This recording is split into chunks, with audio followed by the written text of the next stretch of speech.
Already দেখছো single বাস অর্গানাইজেশনের ক্ষেত্রে বা মাল্টি বাস অর্গানাইজেশনের ক্ষেত্রে তুমি অলরেডি দেখছো যে কতগুলো কন্ট্রোল সিগন্যাল লাগে যেগুলো দিয়ে হচ্ছে একটা ইনস্ট্রাকশন এক্সিকিউট করে, তাই না? These signals must be generated in proper sequence to execute the instruction correctly. যে তোমার কোন সিগন্যাল জেনারেট হচ্ছে এগুলো একটা সিকোয়েন্সে, প্রপার সিকোয়েন্সে জেনারেট হতে হবে যদি আমরা হচ্ছে ওই ইনস্ট্রাকশনটাকে প্রপারলি এক্সিকিউট করতে চাই। এই যে তোমার হচ্ছে কন্ট্রোল সিগন্যাল জেনারেট করা, এটা দুই ভাবে করা যায়। একটা হলো এটা সাধারণত এটা হচ্ছে করে হলো কন্ট্রোল ইউনিট। কন্ট্রোল ইউনিটের দুইটা অ্যাপ্রোচ আছে, একটা হচ্ছে হার্ডওয়্যার কন্ট্রোলড আর এটা হচ্ছে মাইক্রো প্রোগ্রামড কন্ট্রোলড। এগুলো তোমাদের দেখাইছিলাম নাকি? স্যার মনে হচ্ছে দেখাইছি এটা। না স্যার এই সুমন, এটা দেখি তোমাদের দেখাইছিলাম এটা? না স্যার। আচ্ছা আচ্ছা।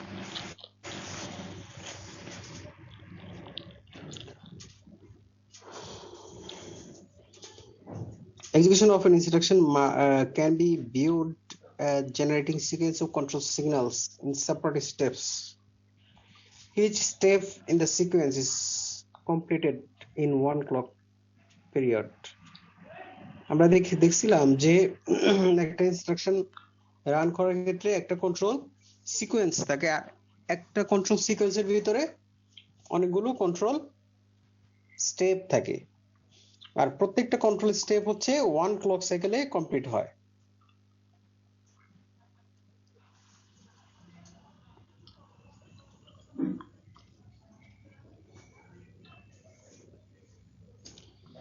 A counter is kept to maintain the track of the control steps. এটার জন্য একটা কাউন্টার রাখা হয় যে এই কন্ট্রোল স্টেপ গুলোকে ট্র্যাক রাখার জন্য। So each state oblique count of this counter corresponds to one control step. তার মানে কাউন্টারের মান এক করে বাড়বে আর এটা দ্বারা বোঝাবে যে একটা করে কন্ট্রোল স্টেপ শেষ হচ্ছে।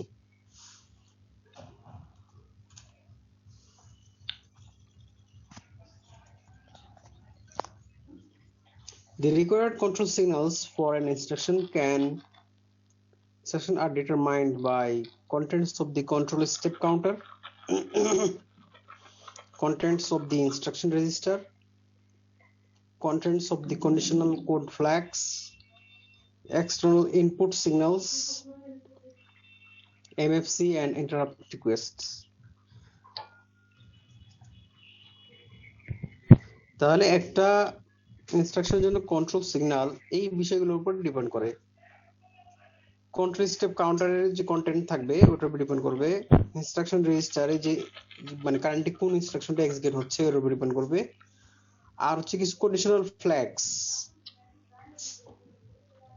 উপর ডিপেন্ড করবে, আর হচ্ছে এক্সটার্নাল ইনপুটস যেমন হচ্ছে এমএফসি আর হচ্ছে ইন্টারাপ্ট রিকোয়েস্ট, এইগুলোর উপর ডিপেন্ড করে। এইগুলোর জন্য কি কি হার্ডওয়্যার এখানে আছে? একটা হচ্ছে কন্ট্রোল স্টেপ কাউন্টার, যেটা হচ্ছে একটা কাউন্টার যেটার মান হচ্ছে এক করে বাড়বে, তাই না? তোমরা অলরেডি কাউন্টার দেখছো, ডিএলডি কোর্সে কাউন্টার তোমরা ইমপ্লিমেন্ট করছো না?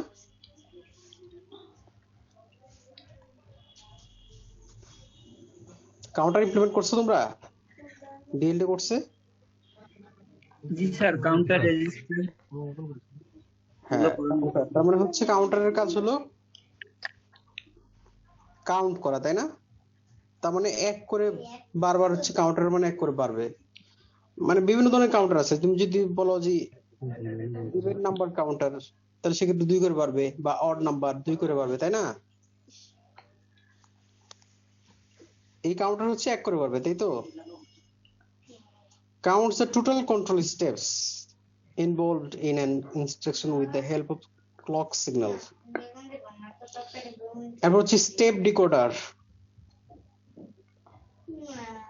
provides a separate signal line for each step or time slot in the control sequence. Instruction decoder. For each machine instruction, the instruction decoder consists of separate line. এই হচ্ছে তোমার হচ্ছে block diagram. Control step counter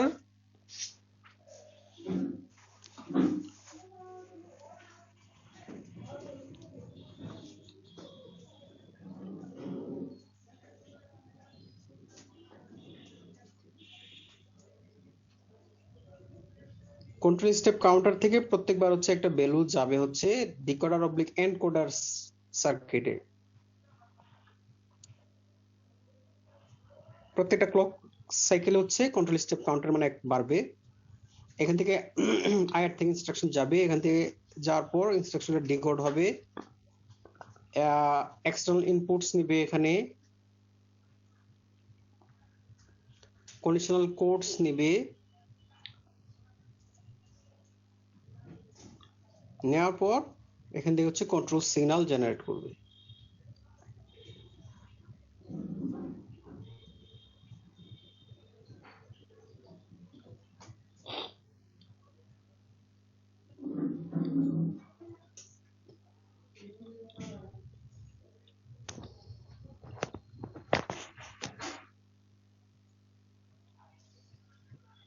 আর একটু details যদি দেখো,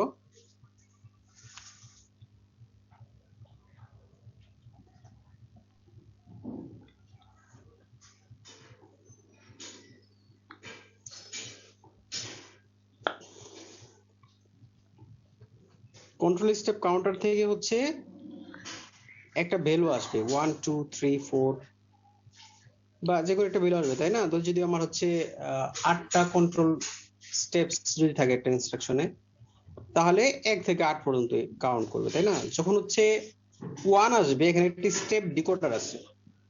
ডিকোডারের কাজ কি তোমরা জানো, তাই না? যদি একটা বাইনারি নাম্বার দাও হচ্ছে 3, তাহলে কি করবে? এর 3 নাম্বার বিটটাকে 3 নম্বর লাইনটাকে অন করে দিবে, তাই না? যদি বাইনারি নাম্বার দেওয়া হচ্ছে 4, তাহলে 4 নম্বর লাইনটাকে অন করে দেয়। ঠিক আছে? তার মানে হলো কন্ট্রোল স্টেপ কাউন্টারের মান যত হবে তত নম্বর লাইনকে অন করবে।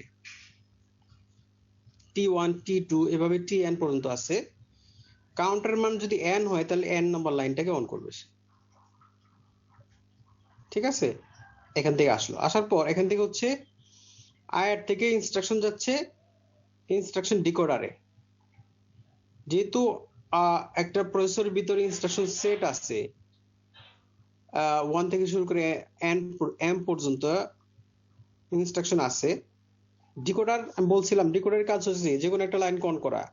তাহলে যত নম্বর ইনস্ট্রাকশন তত নম্বর লাইনটাকে, যদি m নাম্বার ইনস্ট্রাকশন হয় তাহলে m তম লাইনকে অন করবে, যদি 2 নম্বর ইনস্ট্রাকশন হয় 2 নম্বর লাইনটাকে অন করবে।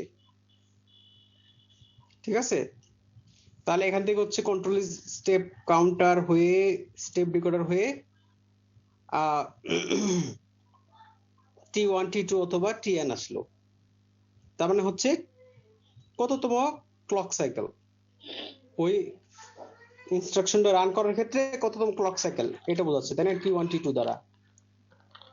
ধরো ক্লক সাইকেল নম্বর 1 T1 যদি হয়, আর এখানে যদি ইনস্ট্রাকশন 1 আসে, আর এখান থেকে যদি এক্সটার্নাল ইনপুট আসে, কন্ট্রোল কন্ডিশনাল কোডস আসে, সব নেওয়ার পর এনকোডার হচ্ছে এই T1 এর জন্য প্রথম ক্লক সাইকেলের জন্য এই যে ইনস্ট্রাকশনটা আছে ইনস্ট্রাকশনটাকে রান করার জন্য কোন কোন লাইনগুলোকে অন করতে হবে সেই হিসেবে একটা কন্ট্রোল সিগন্যাল জেনারেট করে।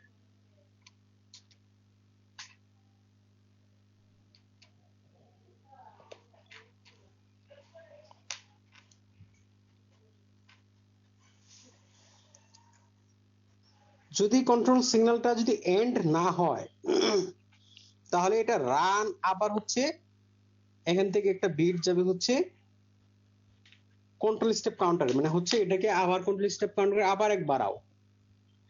আর যদি এন্ড পায় তাহলে রিসেট করবে, কন্ট্রোল স্টেপ কাউন্টারকে রিসেট করে দিবে। এইভাবে হচ্ছে চলতে থাকবে। যখনই এন্ড পেয়ে যাবে কন্ট্রোল, যেহেতু আমাদের লাস্ট কন্ট্রোল সিগন্যালটা কি থাকে, এন্ড থাকে, তাই না? যদি এন্ড চলে আসে তার মানে হচ্ছে এখানে হচ্ছে কন্ট্রোল সিগন্যাল জেনারেট করা শেষ এই ইনস্ট্রাকশনের জন্য। তখন কন্ট্রোল স্টেপ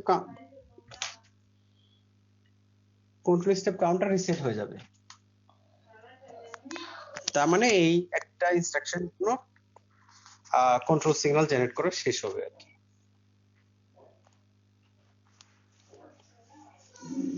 এইগুলো একটু ডিটেইল বলছে, দেখো instruction register before execution of a program, each instruction is loaded into IR, এটা তোমরা অলরেডি জানো। Corresponding to every instruction, one of the output lines of ins 1 through ins m is set to 1 and all other lines are set to 0. ডিকোডারের কাজ তো তোমরা জানো, তাই না? এটা অলরেডি বলছি যে কোনো একটা যততম ইনস্ট্রাকশন অততম ইনস্ট্রাকশনের ওই লাইনটাকে অন করে দিবে ইনস্ট্রাকশন ডিকোডার। এনকোডার কি করবে? Text it's input from instruction decoder, step decoder, external inputs, conditional codes. Combining the inputs, the encoder block generates the individual control signals. Suppose হচ্ছে PC in, add, read, etc.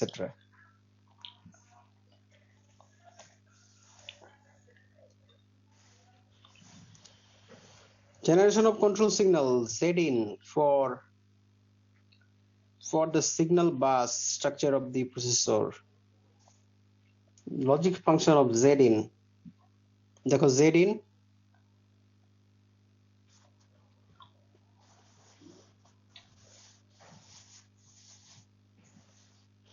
T1 A Z-in কি করতে হয়? 1 করতে হয়, তাই না?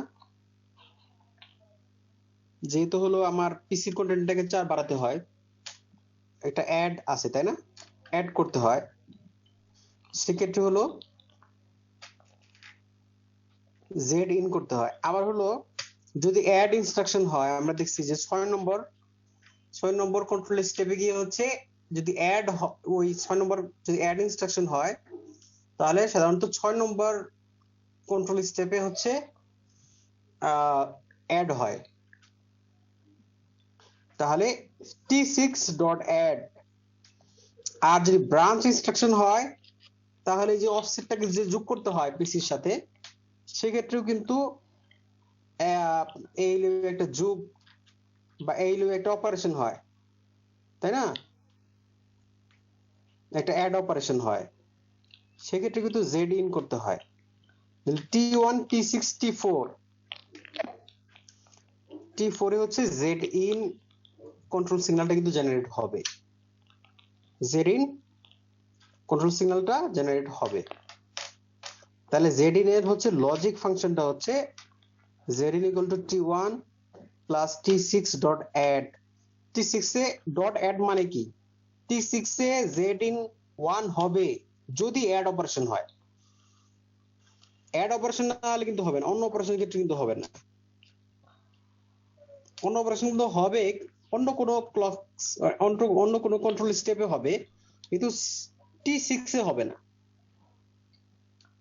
ঠিক আছে? যেহেতু আমরা অলরেডি দেখছি যে আগের এগুলোতে যে যদি অ্যাড অপারেশন হয় সাধারণত 6 নম্বর কন্ট্রোল ক্লক সাইকেলে গিয়ে কন্ট্রোল স্টেপে হচ্ছে এই অপারেশন হয়, অ্যাড অপারেশন হয়, সেক্ষেত্রে জেড ইন করতে হয়। আবার ব্রাঞ্চ ইনস্ট্রাকশনের ক্ষেত্রে যে পিসির সাথে যে অফসেট যোগ করতে হয়, অ্যাড করতে হয়, সেক্ষেত্রে জেড ইন করতে হয়।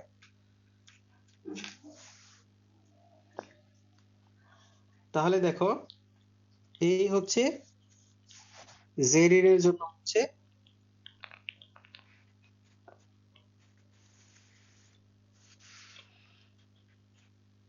লজিক ফাংশনের হচ্ছে circuit design.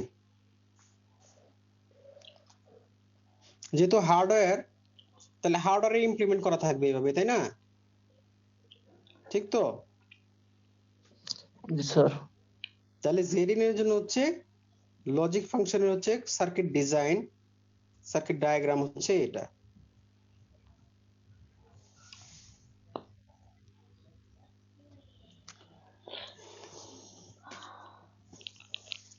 generation of control signal and for the control single bus structure of the processor. The logic function for AND, which is to be implemented by the circuit. And দেখো আমরা এর ক্ষেত্রে T7 এর ক্ষেত্রে 7 নম্বর হচ্ছে control step হচ্ছে AND হয়েছে, তাই না? 7টা কন্ট্রোল স্টেপ লাগছে। ব্রাঞ্চ ইনস্ট্রাকশনের ক্ষেত্রে 5তম যদি হয়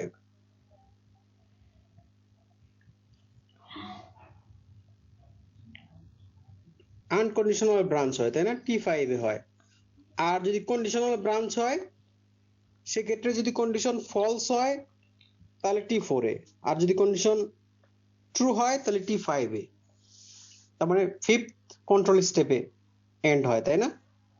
এইভাবে হচ্ছে আরো হবে, প্রত্যেকটা ইনস্ট্রাকশনে যেহেতু এন্ড আছে তাহলে এখানে ডট ডট দিয়ে রাখছে, দেখো আরো হবে আর কি। যতগুলো কন্ট্রোল যতগুলো ইনস্ট্রাকশন আছে প্রত্যেকটা ইনস্ট্রাকশনের জন্য অবশ্যই তো এন্ড ক্লক সাইকেলটা অবশ্যই থাকবে।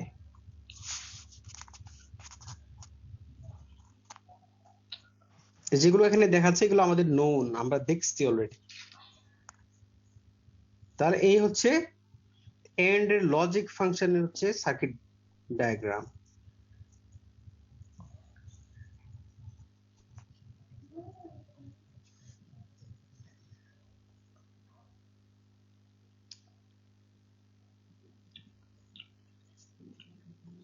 Starts a new instruction fetch cycle by resetting the control step counter to its starting value. যখন এন্ড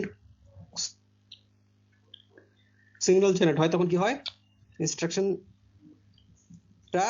এক্সিকিউশন শেষ হয়ে যায়, তখন কি হয় কন্ট্রোল স্টেপ কাউন্টারটাকে রিসেট করে দেয় যেন নতুন করে আরেকটা ইনস্ট্রাকশন ফেচ করে নিয়ে আসে। আরেকটা রান নামে একটা কন্ট্রোল সিগন্যাল আছে যেটা হলো এটা হলো সি মানে কন্ট্রোল ইউনিটের মাঝে এই জিনিসটা শুধু ইউজ হয়। এটা হলো কন্ট্রোল স্টেপ কাউন্টারটাকে মেইনটেইন করার জন্য। এটা যতক্ষণ 1 থাকবে ততক্ষণ হচ্ছে কন্ট্রোল স্টেপ কাউন্টারটা রান করবে। When it is set to 1, the counter is incremented by 1 at the end of every clock cycle. প্রত্যেকটা ক্লক সাইকেলে এই রান কন্ট্রোল সিগন্যালটা জেনারেট হয়। শুধু যখন এন্ড জেনারেট হয় তখন হচ্ছে এই রান কন্ট্রোল সিগন্যালটা জেনারেট হয় না, তার মানে 0 থাকে। তখন হচ্ছে কন্ট্রোল স্টেপ কাউন্টারটা অফ হয়ে যায়। এটা সাধারণত লাগে হচ্ছে ওয়েট ফর এমএফসি, এই ক্ষেত্রেও লাগে। যখন ওয়েট ফর এমএফসি হয় মানে হলো যখন একটা মেমোরি ফাংশনের জন্য ওয়েট করতে হয় তখন তো কন্ট্রোল স্টেপ কাউন্টারটা কি করতে হবে, কিছু সময়ের জন্য অফ রাখতে হবে, তাই না? এই ক্ষেত্রে এটা ইউজ হয় যে যখন এক্সিকিউশনটাকে অফ রাখতে হয় সেক্ষেত্রে হলো ওয়েট ফর এমএফসি যে সিগন্যালটা তখন হলো রানটাকে 0 করে দেওয়া হয়। তার মানে হচ্ছে কন্ট্রোল স্টেপ কাউন্টারটা অফ থাকে, তখন নতুন করে কন্ট্রোল সিগন্যাল জেনারেট হয় না।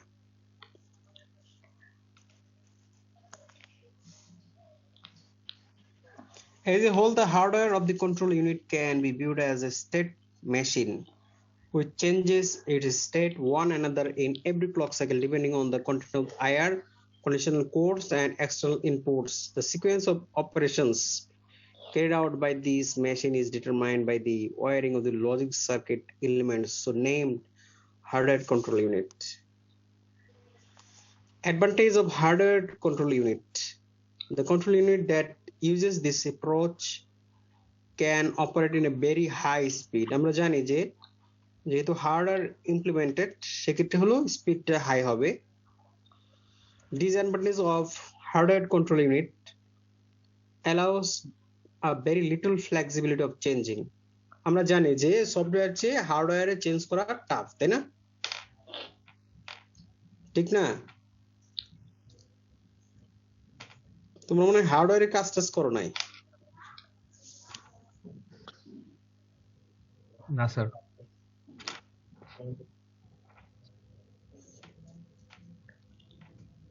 তোমরা কি মাইক্রো প্রসেসর কোর্সটা করছো? না স্যার,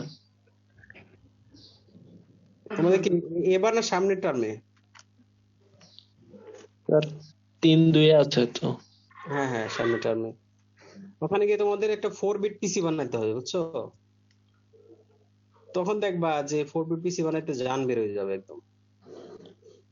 এটা এখানে বানাই কিনা আমি জানি না, আমি এখানে ক্লাস নিইনি। আমার বুয়েটে বানাতে হতো 4 বিট পিসি, 4 বিট একটা কম্পিউটার বানাইতে হতো, 4 বিট অপারেশন করতে পারবে, ঠিক আছে? জি sir.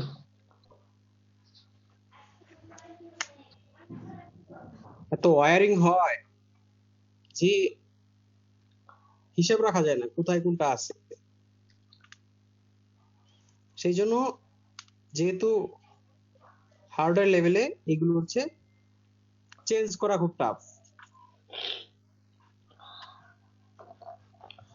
Only the instruction set with limited complexity can be implemented.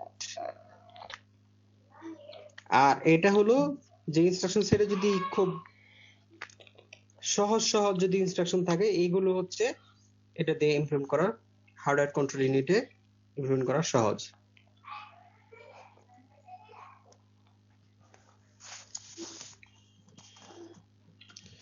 The complete processor consists of the following parts: instruction unit. This unit fetches the desired instruction from an instruction cache or from the main memory when the instruction is not present in the instruction cache. Instruction cache is a part of processor which contains a certain amount of most recently used instruction. Integer unit and floating point unit. Integer unit is separate processing unit to deal with integer data. Floating point unit is another separate unit to handle floating point data. These two units provide required data for the instruction to be executed. These two units fetches data from the data cache. Some processor has more than one of these two units to support concurrent operations. তাহলে এই হচ্ছে এটা complete processor. Processor কি কি আছে দেখো, instruction unit, এটা হলো ইনস্ট্রাকশন ফেচ করার জন্য। এই ইনস্ট্রাকশন ইউনিটের সাথে একটা হলো কি থাকে, ইনস্ট্রাকশন ক্যাশ থাকে। ইনস্ট্রাকশন ক্যাশটা কেন থাকে এটা সামনে দেখবা। ইনস্ট্রাকশন ক্যাশটা কেন লাগে তোমরা যখন পাইপলাইনিং পড়বা, এটা হলো যেহেতু ইনস্ট্রাকশন হলো মেমোরি থেকে পড়ে নিয়ে আসতে হয়, আমরা মেইন মেমোরি বারবার অ্যাক্সেস করা টাইম কনজিউমিং, তাই না? সেই জন্য হচ্ছে একটা ক্যাশ থাকে যেখানে হলো রিসেন্টলি ইউজড বা লিস্ট মানে মোস্ট ফ্রিকুয়েন্টলি ইউজড, এই দুই ধরনের ইনস্ট্রাকশন গুলো এখানে ক্যাশে রেখে দেওয়া হয়, যেগুলো খুব ফ্রিকুয়েন্টলি ইউজড হয় এবং রিসেন্টলি ইউজড হয়েছে। রিসেন্টলি ইউজ হয়েছে মানে সামনে ইউজ হওয়ার সম্ভাবনা আছে, বা ফ্রিকুয়েন্টলি যেগুলো ইউজ হয় এগুলো হচ্ছে এই ক্যাশে রেখে দেওয়া হয়। আমার ডেটার ক্ষেত্রেও ঠিক সেম। ডেটা দুই ধরনের হইতে পারে, ইন্টিজার ডেটা আর হচ্ছে ফ্লোটিং পয়েন্ট ডেটা। এবং ইন্টিজার ডেটা এবং ফ্লোটিং পয়েন্ট ডেটা এগুলি হ্যান্ডেল করার জন্য দুই ধরনের ইউনিট আছে, একটা হচ্ছে ইন্টিজার ইউনিট আর হচ্ছে ফ্লোটিং পয়েন্ট ইউনিট। এই দুইটার সাথে আবার হচ্ছে একটা ক্যাশ লাগানো আছে, ডেটা ক্যাশ। ঠিক সেম এই ক্ষেত্রেও ঠিক সেম কথাই হচ্ছে, যেহেতু মেইন মেমোরি থেকে পড়ে আসা টাইম কনজিউমিং, সেজন্য লিস্ট মানে মোস্ট রিসেন্টলি ইউজড এবং হচ্ছে ফ্রিকুয়েন্টলি ইউজ ডেটাগুলোকে এখানে রেখে দেওয়া হয় যেন হচ্ছে ডেটা অ্যাক্সেস ফাস্ট হয়।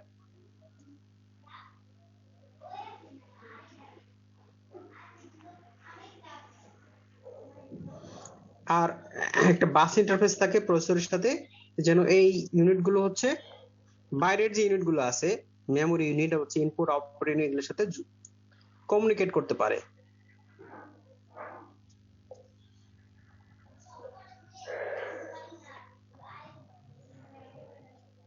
এখানে বলছে data cache is a type of memory that is attached to processor and holds most recently used data. This data cache remains within the two data processing units and the main memory. Recently, two different cache memories used in the processor, but previously a single cache was used for both recently used instructions and data. Bus interface. The processor is connected to the rest of the computer through bus interface. Bus interface is connected to the system bus, which is connected to the rest of the computer. Main memory and input output unit. These two units are not part of processor but connected to the processor by a system bus. Main memory is the main container of the data and instruction to be stored, and input output provides external input and output. এই হচ্ছে তোমাদের হলো এটা জ্যাকির বইয়ে 7.4, এটা তোমরা দেখতে পারো।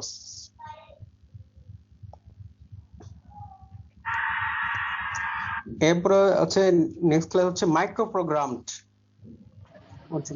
এটা তোমাদের দেখাবো নেক্সট ক্লাসে।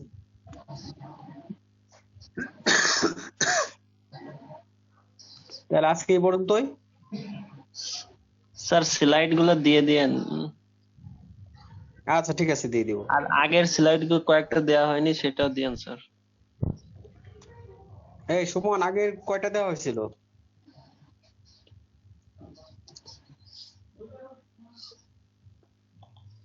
স্যার 5 পর্যন্ত আমরা পাইছি।